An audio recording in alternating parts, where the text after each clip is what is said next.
Welcome back, Texas. We've got a ton of lakes absolutely on fire across the state this week, and we're taking you way offshore for some floater rig action. That's right, Bree, and inshore, we're breaking out the top waters for an early morning trout bite, plus much more on the Texas Insider Fishing Report, which starts now. Welcome to the Texas Insider Fishing Report,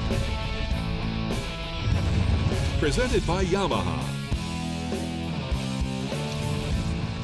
This is the Texas Insider Fishing Report, and we're your hosts, Bree Gabrielle and Captain Rick Murphy. Rick, it sure is sounding like a fantastic weekend to be out on the water, wherever you are. No doubt, Bree. You know, these guys have been fighting the wind forever and ever and ever. And then as soon as it starts to warm up and everything goes good, another cold front's been hitting them. So I'm really looking forward to what our captains have to say this week. It sounds good. But before we get right into it, let's head to the Yak Gear workbench and say hi to Dave Farrell. How's it going, guys? We're going good. I'm going to be talking about catching fish on frogs, which is one of my favorite things to do in the whole world. Oh, I can't wait to see Rick hold one of them frogs over there. It's his favorite thing to hold at the Yak Gear workbench. Yeah, not really. I hate frogs, but I do like those plastic ones. He likes making them wiggle. All right, we're starting our engines in the Seasucker Lower Coast region this week with Captain Chad Kinney with some tuna news that will have you ready for a sushi date. Talk to us, Chad. Heck yeah, I tell you what, the temperatures are rising, the water temp's going up, so a lot of things are changing. We are fighting the winds inshore and offshore, but if you get a window, we've been really doing some crazy stuff, which is great, which is right up my alley. So talking about inshore first, we're going to start with that. Out of Port Mansfield, you head up towards the land cut and work the edge of the west shoreline there, the Oakmots and Gladys's Hole for trout and some redfish. Talking about trout first, the trout fishing is really picking up. Try some saltwater sea shad early with an 1/8-ounce jig head on it. The magic grass working color, you know, the chicken on chain's great. Work those grass beds in like 3 to 4 foot of water to get those strikes going. Early in the AM has been really good. You get some mirror lure, top water action in same areas for some good blow-ups up early. And then when the wind picks up, it gets a little stronger as the day goes on. You know, I'm not a huge guy on that one, but the popping corks, you know, they do work, and they work great. So when the wind starts picking up, the water gets a little muddier. Start using those popping corks and start really ripping them. Put a soft plastic on the bottom of it with a leader, and it's going to attract that bite for the trout when it gets a little murkier. Moving on to redfish. Redfish are actually kind of holding up in that same area along that west shoreline up to Gladys's Hole in there. Mirror lure top wires early. They're following them up. They're pushing. They're blowing up on them, rolling on them. So use that also. To the saltwater assassins, working good. When you hit those sand pockets, if it's kind of early, you can kind of see it. Work those sand pockets and grass beds. And an 1/8-ounce gold spoon, you know, on a quick retrieve works really, really good. Also, redfish can't kind of, refuse those things. Also, on the popping cork method, those work really good too. You might want to shorten up your leader a little bit so that lure stays out of the grass. So this time of year, they're feeding on a lot of smaller baits right now. We got one of our own shrimp boats here at Mansfield Marina, so I can tell you what the bait's looking like. They're smaller shrimp. They're moving in, little fries of fish. As the season goes on, they're going to get bigger, and we'll keep you up to date on that stuff. So I got a good picture here of a good friend of mine. He's got his name's Slam Dunks Charters, James Dunks, but he had a trout slam, you know, the South Texas slam there, redfish, trout, and flounder. Nice. So, moving over to offshore, you got to love this stuff. You know, offshore can be epic in South Texas. You just got to get the weather and the window, the right equipment, the boat. Head up to the drill ships and the floater rigs for some tuna and some billfish action. We just went out there just 2 days ago, and the blackfin tuna are just actually everywhere on the deep floater rigs, and there's drill ships out there right now. Use the Savage jigs. They're working incredible. The vertical jig, and just attach it to a pen combo, like that Blue Carnage jigging rod. If you haven't got one or used one, just definitely try it. They're great. They hold up forever. Your combo with the 6500 series on their spinning tackle, like their Battle, their Spinfish, Authority, they're loaded. They're great. You know, load that deal up, load the spinner up with a 65-pound Berkeley chrome braid, and just drop it to where the fish are at. And it's pretty simple. Look at your bottom machine. Look it down there. Lately, they've been about 200 feet, and just drop it down there. The jig's going to stop, start ripping it, and just knock them. And they're everywhere. We're catching them as fast as ever you can drop. Every drop is just going to work out. Moving over to the yellowfin, kind of definitely what we're kind of targeting these deep floater rig trips. So right now, Bam Bam Charters, I've been doing this for years and years, but we just offered a new boat this year, a 70-foot custom sport fish. It's a big, nice boat for the angler and crew. It makes for a great ride. We've been catching some good stuff, so you can catch these tuna Also at night, using a big old popper, working the surface with that 10 spinner, or you can try to stay lower with the jigging, and also maybe some chunking with the eagle claw. Break out there with a blackfin tuna bait. But just this past trip right here, we just landed double digits in the morning on yellowfin tuna, and all of them came on the troll with Islander lures rigged up with some ballyhoo, and we were trolling some 10, 50 to 80 wides because we needed some blue marlin out there. We actually went 0 for 3 on a blue marlin bite. The next time we'll get them. But got a picture here of, sorry about the pick with a bunch of other stuff on it, but it's like 2 yellowfin there and a double knockdown on 30, 50-pound range. Nice. All right, Chad, thank you so much. You finished. We're going to go ahead and check out your hot spots from the lower coast region. Chad says that inshore, head to the mouth of the land cut, Gladys Hole for the trout and redfish action, and then offshore, go for some great tuna action. Head out to the floater rigs and the drill ship for non-stop jigging and trolling action for blackfins and yellowfins and some sushi. Sushi in the mouth. All right, now we're seeing how the bite is picking up in the lower fresh region on Lake Falcon, Somerville, Fayette County, Lake Travis, and especially Choke Canyon with Matt Reed. Hey, Matt. All right, Brady, let's get this thing rolling. We're going to start out with talking about Falcon. The bass are still using the deepest willows at Falcon Lake. The closer to the main lake, the better they are now. Their spawns wind, it's done, and they're moving out. So the closer to the main lake you can find those willows, the better. The biggest problem is you have to put your bait right in the thickest part of that tree and try to get it right to the base. And those trees are 6 or 7 foot deep. It's a massive challenge to get one of those big ones out when you get him to bite down in there. There's quite a few showing up out on the deeper rock right now. My size just isn't right out deep yet, but that will improve soon. But the willow bite, catching quite a few numbers, and we get one of the giants out fairly often, but we laugh at each other a bunch because they make us kind of look stupid in those willow trees. Mike Bates sent us a report from Choke Canyon. Shad spawns continue to roll early in the morning from about 6:45 to 8 o'clock. Square bills, chatterbaits, and shad patterns have been your best bite. Catching tons of bass. There's also white bass mixed in with them, so it's just nonstop action.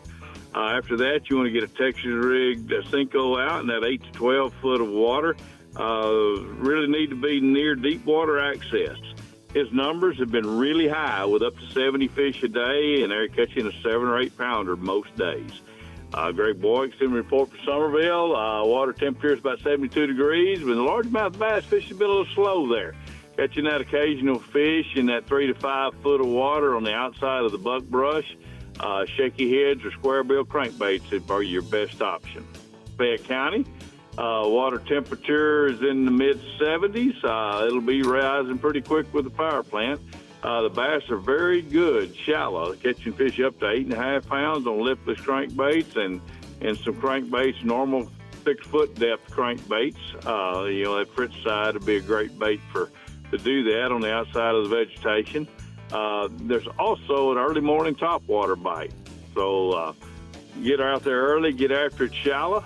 After the sun gets up, you want to get your Carolina rig out, move out on main lake points.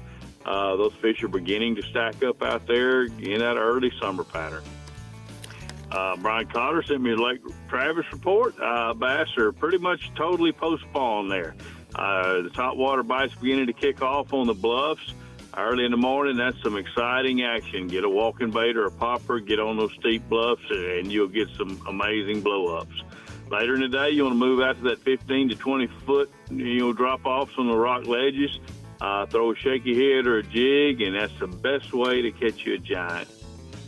Got 2 pictures there. One of Cotter's customers with a really big Lake Travis fish. That's a handful. I mean, those are what you're looking for. Yes, sir. And then that's just regular old me down there with a falcon willowfish that I managed to get out of the cover. Well, I'm glad to see you doing something productive. What else you got this week on your report there, boss man? I got a catfish report from Falcon, Ram Reyes. The trophy cats have been a little bit hit or miss in the shallow water. Right outside the brush is where he is catching those. Anywhere from that 4 to 5 foot, 6 foot of water. Fresh cut tilapia has been the best bait to catch the big trophy blue cat. Keeper cats have been really good on small shad or shrimp, using a cork with about a 3-foot leader and floating it down that shallow cover, and you can catch you a limit of eater-sized catfish to make your day. All right, Got a bud. picture there of an old blue cat. That old lake's full of big old blues, and they sure are fun to catch. Man, that looks like big. a lot of fun. Thank you so much for the great report this week, Matt. We're going to go ahead and take a look at the lower fresh region hotspots. He said Choke Canyon bass are still showing out. The shad spawn bite is on fire early in the morning. Then vibrating jigs and square bills are the ticket.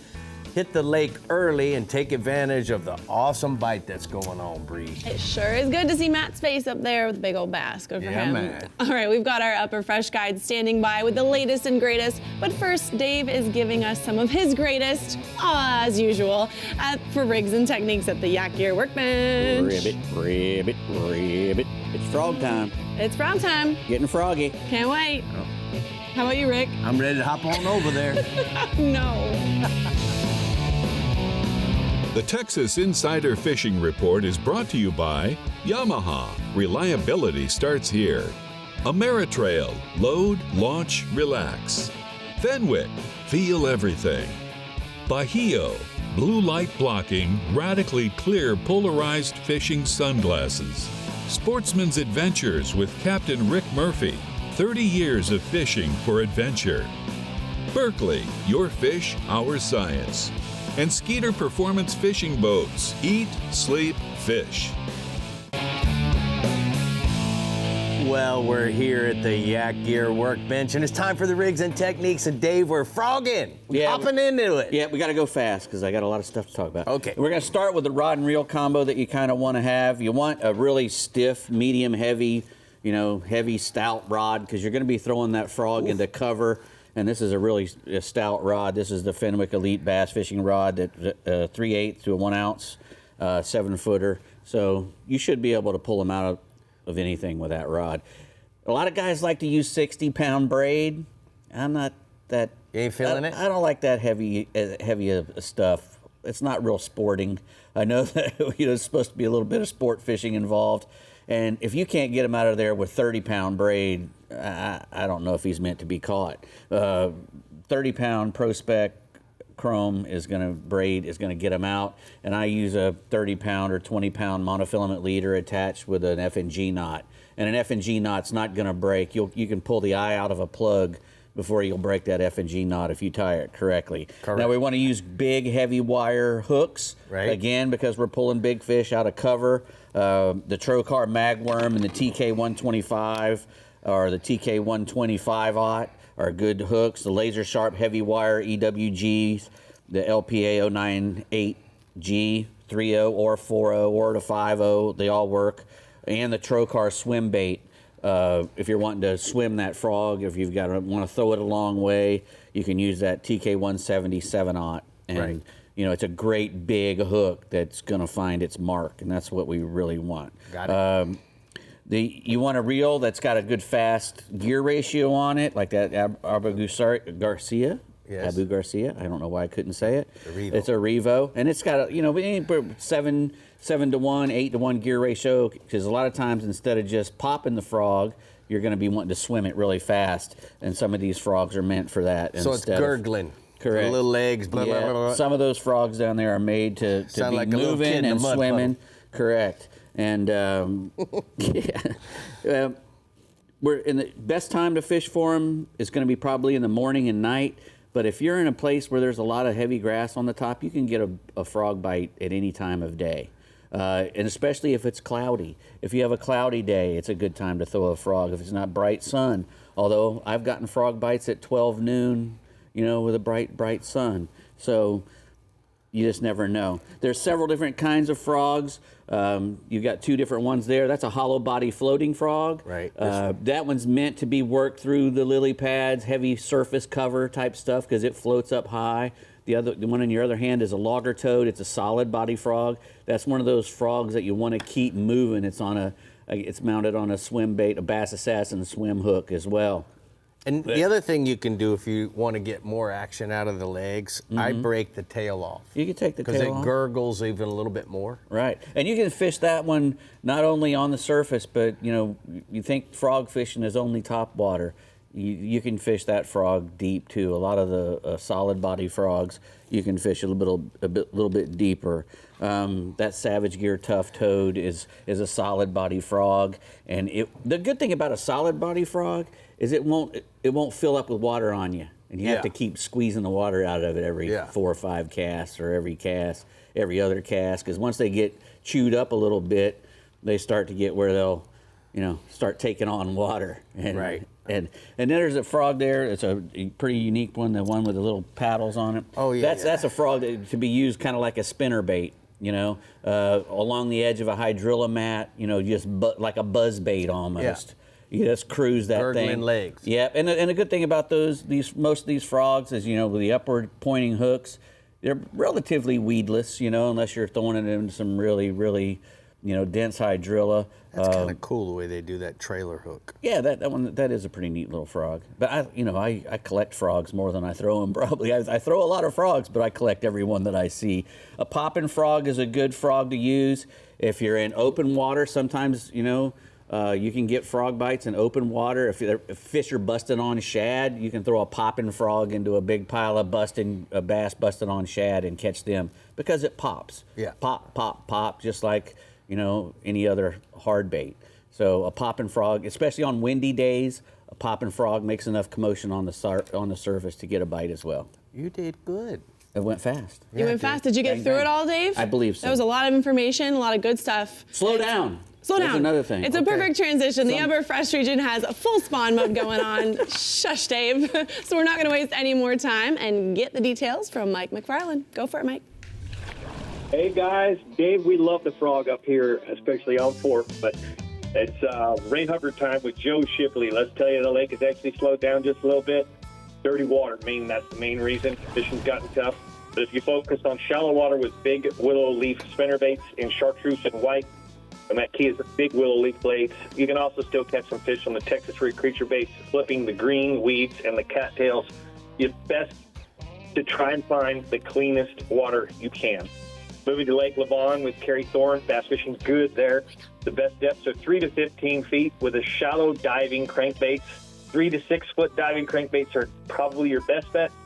And then you can still run Texas rig worms and creature baits flipped in the grass there, catching those shallow spawning bass. Also, Kerry says the swim baits and smaller Alabama rigs worked over brush piles, secondary points, and submerged button willows is working good, and even some targeting rock areas and concrete structure areas with those same baits. Lake Athens with Jay Bonner. Some spawning fish still happening there. It's starting to be finished up, and you're mostly having males guarding the eggs and the fry. Your best bets are to target grass and outside grass lines with square bills, with shallow diving crankbaits, shaky heads, trick worms, and grass jigs. You can also still find the good shad spawn happening there. And the weightless soft plastics, like the Bass Assassin Vapor Shad in shad colors, if you're in the right spot there, you can really catch a lot of fish. Let's go to Lake Fork, my home lake. Bass continue to spawn here, and the sight fishing has been awesome. From end to end of the lake, lots of fish on beds. The best baits have been Texas Rig creature baits like the Bass Assassin Whoopa Craw in pearl white or Alabama craw colors. Those are the favorites. Puts a whooping on them, I promise. I like 10-foot power poles because it allows me to power pole down in a little deeper water off of the fish, keeping the distance. I'm finding better success. So having those 10-foot power poles is a big part of my game, keeping stealth presentation. And then when I'm sight fishing, you really need a good pair of glasses. I've used a lot of glasses over the years. Right now, the Bajío brand in the bronze lens, the amount of fish I'm seeing is just amazing. I couldn't be happier. But here's a Lake Fork big spawner for you. Nice, dude. That is a really good fish. That's That's a big one. What else you got for us? Let's move on to crappie, guys, and we'll go to Lake Levon with Kerry Thorne. Crappie still in the middle of the spawn there, pre-spawning. Fish are roaming around all shallow water, mostly the northern end, but they're hanging on brush and timber in 5 to 15 feet of water. Your best baits are going to be your hand-tied jigs, tipped with a minnow, or just minnows under a bobber set 1 to 3 feet. Lake Fork crappie with Jackie Wiggins. The crappie there continue to spawn. But we have fish pre-spawn, post-spawn. We have all kinds of stuff happening with the crappie on fork. They're catching them in 2 feet of water all the way out to 30 feet of water. All the crappie don't go to spawn shallow on fork. We have so much submerged vegetation and trees, big trees out in deep water, that they'll spawn out there in the deeper water in the tops of those trees. So kind of keep that in mind. But you're looking for this typical stuff: shallow brush, laydowns, bridges, docks. Just be versatile and move around a bit. Minnows are the best bet to ensure you're going to fill your limits, but a lot of guys really like to go with the small hand-tied jigs and soft plastics. And here's 2 tables of crappie. These people are eating well that fish with Jackie Wiggins. Nice. Thank you. Yeah, how about that? Love them crappie. Look at that little Stripers dude. and white bass, Lake Levon with Kerry Thorne. The white bass are great there. The sand bass are spawning up in the creeks. We keep having flooding conditions. The creeks flow, and those sand bass run right up those creeks. Using lighter line is very important. He likes 4-pound monofilament with small inline spinners and or hair jigs, 1/8 ounce to 5/8 ounce. Minnows under a bobber also working. And if you fish the main lake, they're in 2 to 20 feet. Look for the threadfin shad spawn. Tawakoni, Guide Matt Cartwright there. The hybrid stripers are working the bait near the deep humps, 3-inch swim baits and 1-inch slab spoons. And then we can kind of throw you a little catfish if you want. Fork is still going awesome with the catfish. Just pre-bait a hole around timber or roosting trees, 2 to 20 feet. Little cattle cubes the day before, and then go in there with tough bait, and you'll clean up those catfish. That's what we got for the upper fresh region, guys. Thank you so much, Mike. Great report. We're going to go ahead and take a look at the Ducks Unlimited hotspots from the upper fresh region. Mike says Lake Fork continues to produce some of the best fishing in the upper fresh region.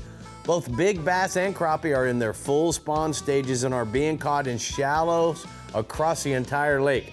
Lake Fork is known for growing giant bass, but it's also producing some of the best and largest crappie that he has ever seen. You know what it's also known for? What's that? The annual Skeeter Owners Tournament at, of course, Lake You said Fork. it. Thousands of Skeeter owners travel to celebrate the world's first bass boat and fish for their chance to win up to $200,000 in cash and prizes. That's a lot. Get registered today and come join us for a weekend to remember, June 6th through the 9th, by scanning that QR code right there on your screen. Our front-runner boats, Upper Coast and Startron Middle Fresh regions, have a lot of good news for us, so stay hooked. And remember to keep up with everything fishing in Texas. Scan that QR code on your screen to check out all of our social media pages, YouTube channel, Captain Rick Murphy, where you can see new fishing adventures with, of course, reports and more. Plus, on our website, we have brand new show merchandise to enhance your fishing wardrobe. So scan away and get yours now. We'll be right back. The Texas Insider Fishing Report is brought to you by Bass Assassin and Saltwater Assassin, the best lures, period. Berkeley, your fish, our science. Murphy's Law Sport Fishing. Book your trip today at murphyslawsportfishing.com. Abyss Battery. Power your pursuit. Ducks Unlimited. Leader in wetlands conservation. Rodan. Set it, forget it, catch more fish. Berkeley Pro Spec Chrome. And Penn. Let the battle begin. So you know, Bree, we had a boat show just recently, Yep. and the 450 is something that is really on the map with Yamaha. What I love about it is the fully integrated system, the steering system. But guess what? They got a whole lot of other features too. So let's check it out. Let's take a look. Hey guys, as you can see, I'm here at the boat show, and with me from Yamaha is Lucy Berg. She's a product specialist. And Lucy, we're introducing a new big 450. Why don't you tell everybody about it? Hey Rick, yeah, we are excited about our 450. We have more horsepower, it's breathing better now. We also added some conveniences to this motor to give our boaters more confidence when they're on the water, so they have to think less about controlling a boat and more time having fun. One of those things we've added is the total tilt feature, which you might remember from the 4.2 liter. I do. That's the double tap of the up button, right? And the motor comes up by itself, double tap down, and the motor comes down until it makes trim ram contact. So what about the steering? Steering is integrated steering. It's plug and play, works automatically with Helmmaster EX, and the customer doesn't have to think about it. Immediate response to the joystick. When you introduced the 425, the one feature that everybody loved is how well it went in reverse. Is this motor same thing? Same robust lower unit with that thrust enhancing reverse exhaust system. So it's basic physics. We're rerouting the water above the anti-ventilation plate so that the propeller under 2,500 RPM is getting clean water. So it's a more efficient reverse grab. You know, on a lot of our big center consoles, we've got lots of toys that take a lot of electricity.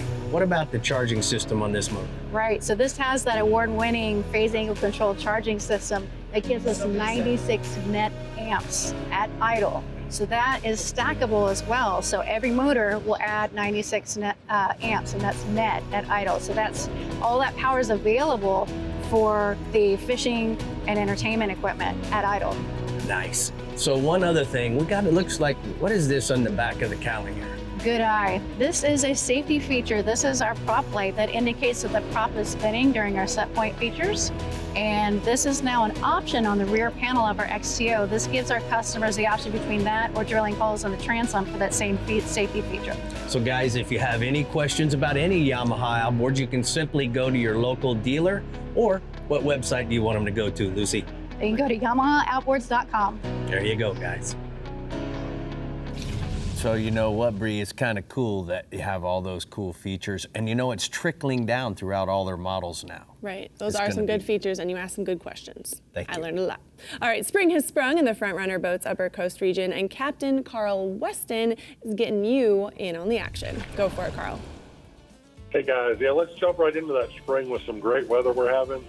Big schools of reds. The mild weather seems to have kept tons of bait in our area all year round, which is kind of neat.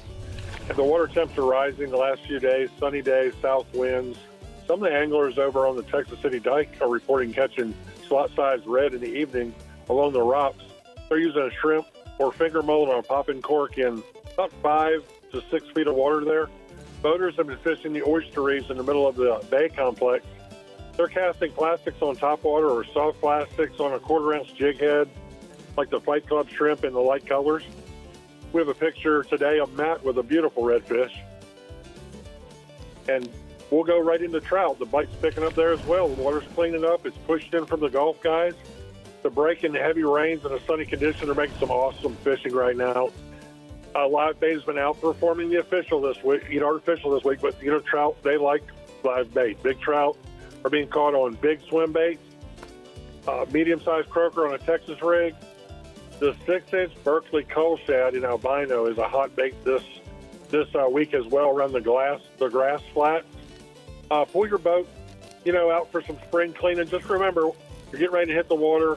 About your Star Bright products, it makes the job a lot easier and quicker with their hull cleaner, soap, wax, and all their great accessories. And we're going to bounce over and look at Caitlin with a beautiful trout today. Nice, dude. All right, what else you got? Let's go offshore. Well, let's go offshore and talk about tuna. This spring, it's been hot at the floating rigs. Yellowfin and blackfin tuna made a nice comeback this year. They've been here all year, too. When the weather permits, I'd head out and get into some of this early action. The big rigs, Boom Bang and Nansen, all the way out to Hoover and beyond, your chances are really good. The evening bite through the night, first hour of sunrise will be your target time. Duncan is a must to get these fish excited and bring them closer to your boat rig. This is where our Rodan really pays for itself. As the fish get close to you, you can hold the position, slow that drift away from the rig, and just keep the fish right by the boat. Talk a little about gear when they get to the boat. Strong hooks. I use a 6-aught Trocar live bait hook, 50 to 80 pound Vanish fluorocarbon on my Penn 30 International, and about a medium-sized 5-foot rod. That should get them to the gaff, guys. Here's our buddy with a nice tuna that he caught out then. He caught out the rigs. Nice. All right, one to go. What do you got, Bo? Well, kingfish. This year early, we've had a lot of big fish in the upper coast here, the offshore rigs out east. It's a long run, but the big fish are mixed in with schools of wahoo right now, those big kingfish. So the area between the Clay Pile and the West Flower Gardens has always held nice fish in the spring, and it's doing it again. Live bait, flow trolled around those oil platforms is going to be your spot. we use a double hook rig with a colored skirt, all hardwired. Now, on hot days, slow trolling can leave you sweaty and sunburned. Here's the solution. That Taco Marine shade fin, guys, we pop it out, pop it in the rod holder. You can go out there, rig, fish, catch, and you stay out of the sun. Anyways, you'll love it if you try it. I've got a picture of Nick, we all know, with a very nice kingfish. Nice. All right, bud. Thank you so much. We're going to go ahead and take a look at the hot spots from the Upper Coast region. Carl says inshore, casting a white fish bite shrimp over the oyster reefs in Galveston Bay, targeting those redfish. And then offshore, chasing tunas around the deep water rigs and chunking with herring while using a heavy 6.0 trocar hook. Try some 50 to 80 pound Berkeley Vanish fluorocarbon to make sure you can fool them.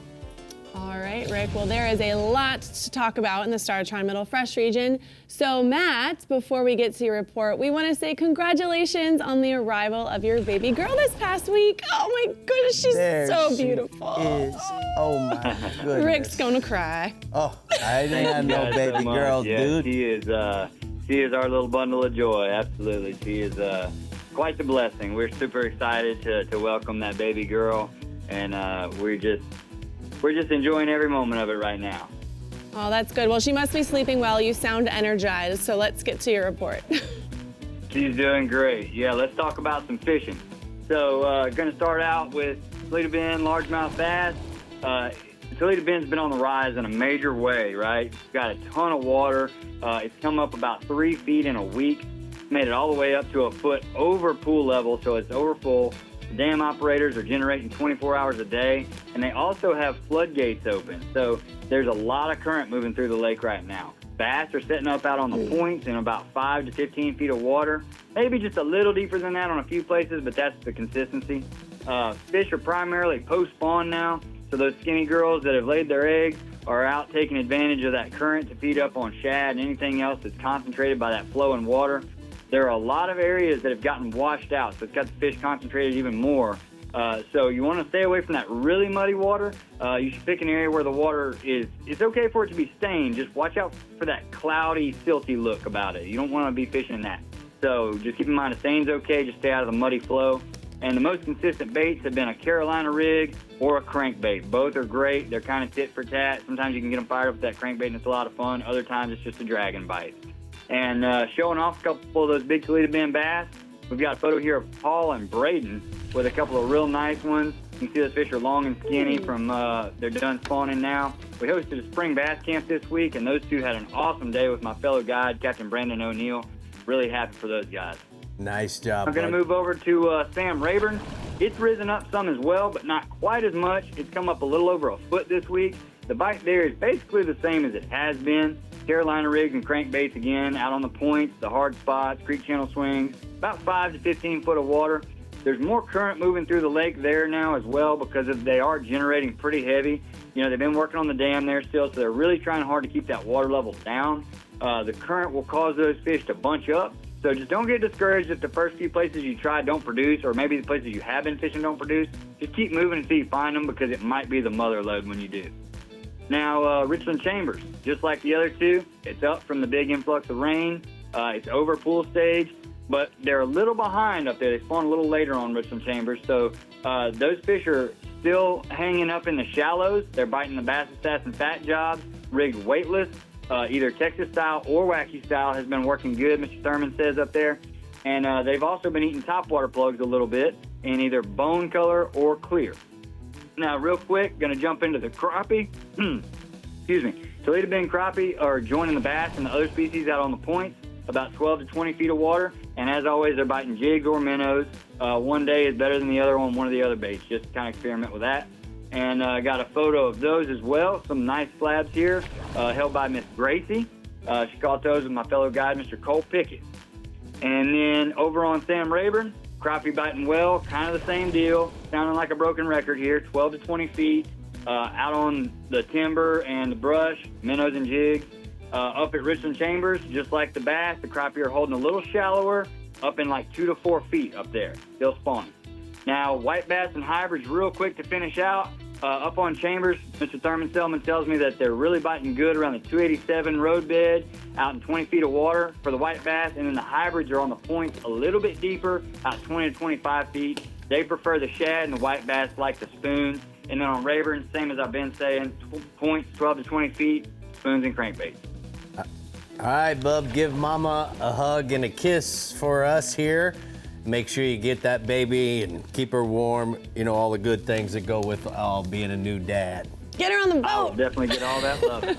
All right, man, we're gonna go ahead and take a look at the Rodan Marine Systems hot spots from the Middle Fresh region. The bass are holding on the points in 5 to 15 feet, and a few are still shallow in the flats. The crappie are in 12 to 20 feet on Toledo Bend and Sam Rayburn, but the shallows on Richland Chambers is where those bass can be found. And then white bass and hybrids are also using the points, but slightly deeper from 12 to 25 feet. Yeah, you know it's only a matter of time before that sweet baby girl is on the boat because, you know, we can't hold them back from that. I think my two were on the boat at like 1 month old. Of course they were. Of course they were. They have to be. You got to get them used to the elements early. Yeah. Am I right? Whatever Do you remember? say. Do you remember those days or no? No. They're like in their mid-20s now. Yeah. Being captains and stuff. Yeah. Yeah. I remember, truthfully, washing the boat one day. Yeah. And Ridge being in the 5-gallon bucket. In the bucket of soap. Might have been in the bucket too. Oh. It's so fun. There's little suds in the bucket. Yeah, you know? man. All right, we're reeling in the Fish Bites Middle Coast region when we come back. But first, Dave is at the Yak Gear workbench with some Taco Marine new product action. Yes, look at the giant Berkeley cull shad. This will get you going. This will eat some big things will eat this thing for sure. Oh yeah. Look at them bass. They're so pretty. Yeah, man. The Texas Insider Fishing Report is brought to you by Abu Garcia, Fish to Win, Fenwick, Feel Everything, Berkeley Pro Spec Chrome, Island Lures, Tournament Tackle, Sea Sucker, easy on, easy off, incredibly strong. Turn on the bite anytime. Tie on a MirrowLure. Front Runner Boats, performance-built offshore fishing boats made in the USA. And Startron, start, run, and store with Startron.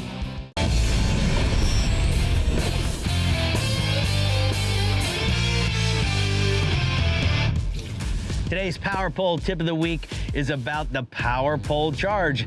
And you know, the reason why I love this battery charger so much is it's 4 systems in one. Remember this, it's very lightweight, the lightest charger that I know of, with it being 8 pounds. The other thing that I love about it is I have the ability now to charge my batteries when I'm running back to the boat ramp after using them all day long. So certainly that's something that I like. But also a third feature that is really one of my favorites is I have the ability to transfer the charging from the engine to the trolling motor batteries, and I can charge that way. Or if I need to charge up my engine battery, I can simply slide through the app and make all that power go towards that engine battery. So I have the choices when it comes to being able to what I'm going to charge. And the fourth reason I really love it is because of the emergency start feature. I have the ability to click on the emergency start feature, use the battery juice that I have stored, and guess what? Jump that battery so that I can get home from being 20 miles out in the Gulf. If you have any questions about the Power Pole Charge, simply go to powerpole.com, and that's today's Power Pole tip of the week. You know, Dave, I had that happen. I was out in the Gulf and went to start my motor, and it wouldn't start. That's always because the stereo and the live well pumps and everything. I would just use the emergency start feature on the charge, and guess what? It worked. That's always a sphincter moment. But speaking of work, we're here at the Yak Gear workbench, and it's time for the Taco Marine new product. So let's just get right into it. We talked earlier about a frog. We were talking about frogs, and we showed that one, but we didn't really talk about it. The Savage Gear Tough Toad. This is a brand new frog from Savage Gear. And it's got a really cool, nice little curved paddles. It's a solid body frog, very realistic toad profile. It was actually modeled after a 3D scan of a real toad. They've been doing that with a lot of their baits. They get a 3D scan of something and they make a bait out of it. And that's made out of this Durotech 12 times tough TPE. It's you can't hardly break it. And it's really, really strong stuff. They come 3 to a pack, and they also have nice hooks that come with them. You get 3 hooks with the I could pack have when you fun buy with them. this. Yeah, you could, man. Yeah, those things. It's almost. We don't want to pull a Elon Musk and break it like they did with his truck, putting a sledgehammer through the window. But you can't. It's hard to break that stuff. I mean, it really is. It really is. And you can rig them weedless, and because they're solid body, like we said before, they don't fill up with water, and you don't have to keep squeezing them to keep the water out of them. They come in a variety of different colors. I like dark ones and white ones. You know, Comes with a variety of hooks. Yep, it comes with 3 hooks that fit the frogs. And, you know, like I said, I like the white and the dark because of the silhouette, you know. Yeah. Yeah, So where do we doesn't go matter to what buy color. it? SavageGear.com to get one of those. All right. Next, we have the Berkeley Power Bait Cull Shad. You know, they're called a cull shad because you can catch a big fish and cull up with these things. It takes that shallow water swim bait fishing to a whole new level. It's got it runs true at a high speed. I mean, even if you run it really high, the tail won't blow out. It's got a great big paddle tail on it. Big profile. Obviously, these are big baits. They come in 5 inches or 8 inches, 1 1/5 ounce or 2 3/4 ounce baits. You know, they have that honeycomb construction in the back as well, which allows it to be really strong but really flexible too.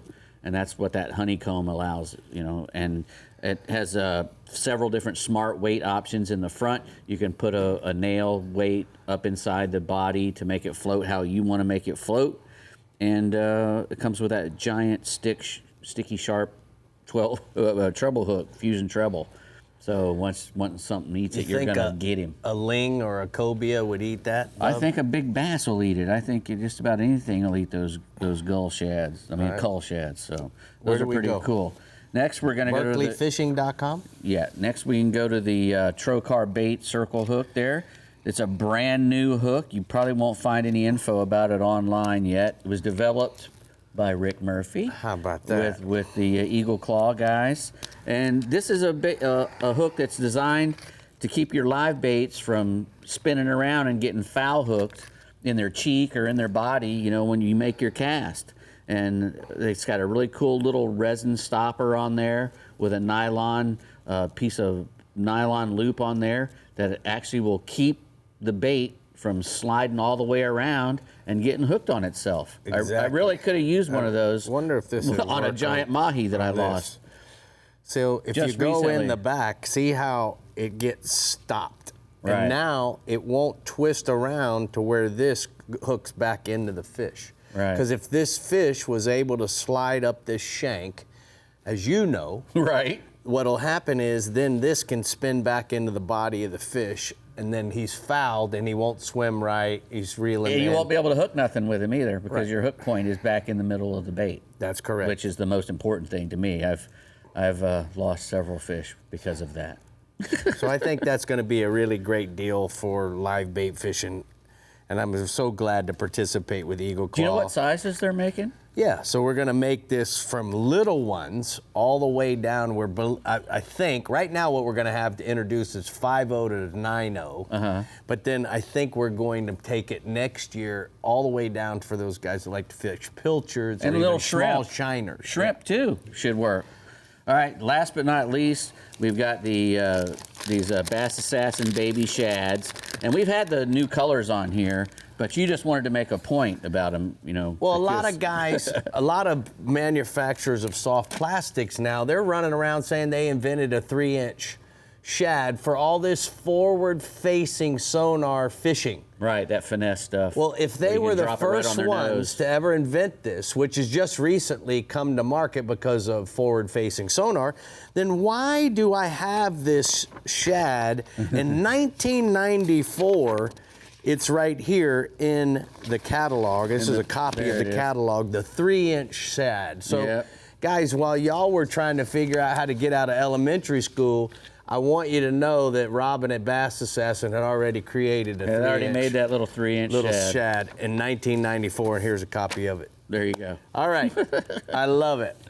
Well, there you have it. Rick just dropped the mic over there. So I'm just going to continue on over here. Redfish trout and red snapper are taking over the Fish Bites Middle Coast region this week. So let's see how we're catching them with Captain Bink Grimes. Go for it, Bink.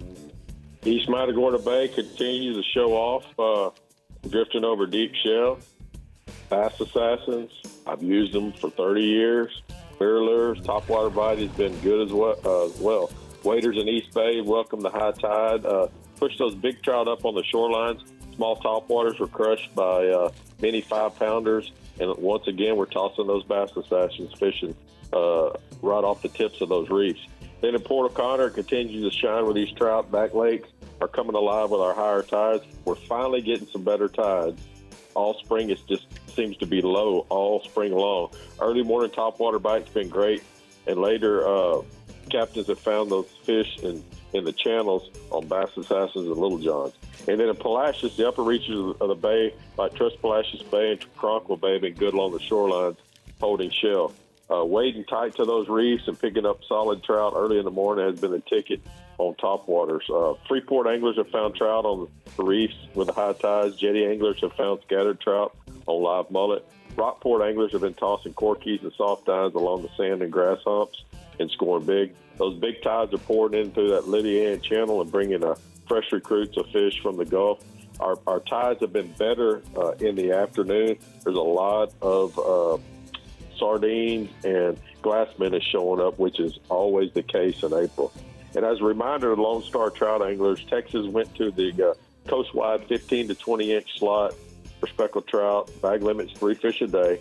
Fish 30 inches or better are legal. However, do us a favor in Texas and release those fish if you're fortunate enough to catch one of that magnitude. Catch and release is working, and we're seeing our bays respond to less pressure. We'll go to redfish. Our swollen tides have started our redfish action. It's been a tough spring to find good schools of redfish, probably because of all those low tides. But with more water in the bay, all those spring haunts are coming to life. Back lakes like Oyster Lake, Crab Lake, Horse Trailer have been mainstays in Matagorda. Don't be surprised to find those black drums in those same lakes. Shell Island's been good on the high tides. In Port O'Connor, Pringle, Conti, and Shellwater Lakes are holding a good number of reds. Most of those folks have been drifting with live shrimp or throwing small topwaters and catching those fish. Then the big bulls, it's a broken record every week, but man, they're at the jetties. There's some monsters in Port O'Connor and Freeport jetty right now. Finger mullet and shad's been getting the job done. Some schools are coming to the surface late in the day and crushing those large rafts of menhaden and the minnows. There's a photo there. High tide's been a boon for redfish on just about every back lake, especially at sunrise with those morning incoming tides. Offshore red snapper, they're where they always are. They're over those rocks and wrecks in 48 foot of water. Our winds have been sustained at 15 to 20 knots, so, man, it's been tough to get out there. However, calmer days are on the horizon. Those snappers, along with other pelagics, are in those same haunts. When it calms down, it's going to be really, really, really good. Weed lines are starting to hold large triple tail, and a few anglers are targeting them, and there's lots of Dorado also on those weed lines. So that's another week of that Fish Bites Middle Coast region. Water temps are in the 70s, have reached 75. We're supposed to get highs of 90 in Texas this week. It's warming up our bays and ramping up every inch of our bay. We ask you to be good stewards of our bays and beaches, and please release more than you keep. Hey, Bink, I want to tell you, I was talking to Prosic earlier on my way here, and I want to compliment you on running with this catch and release. You started after you had that bad freeze a few years ago, and I'm really proud of you, and I want you to know I'm really, Prosic and I were talking about it, and I love to see that you took the ball and ran with it. Well, thank you, but it's not only me, but, man, just a lot of Texans are doing it. They're getting on board. They're saying we got to do something about this to get our fishery back the way it was. All right, bud, thank you so much. I'm going to go ahead and take a look at the mirror lure hotspots from the Middle Coast region. Bink says that the trout are good while drifting with Bass Assassins over the deep shell in East Bay, and redfish action's good in the back lakes of Rockport on mullet and small mirror lure, top waters like the top pup and the she pup. She pup. She pup. Did you serve some coffee over here? We got the new coffee sponsor, Castaway Coffee, Brie, and it is really delicious. It is delicious. And, So it's time. I got some homework to do tonight, so I'm going to be up late. So I thought I'd just take a shot of their coffee. And they also make cold brews. They make their own bean. Then we have the K-Cup. They have a variety of different flavors. And we're actually going to have the boss in next week, and we're going to talk a little bit about some of the I like grinding cool up my own stuff. beans. You like grinding your own beans? Yes, I do. You're that kind of guy, aren't you? I do. Yep, you That's are. me. That's not shocking. Well, I'm excited to have them on board. Everyone needs a good shot of coffee in their lives. Yeah, man. So here we go. I'm not going to open this now because, You'll be I up need to go late. night-night. Thank you all for joining us. Again, congrats to our guide, Matt Loescher, on his new baby girl. We're so happy for him. He might need some coffee. He might need some of this castaway stuff right here. Thanks for joining us. We will see y'all next week. Get out there, catch those fish. Bye, everybody.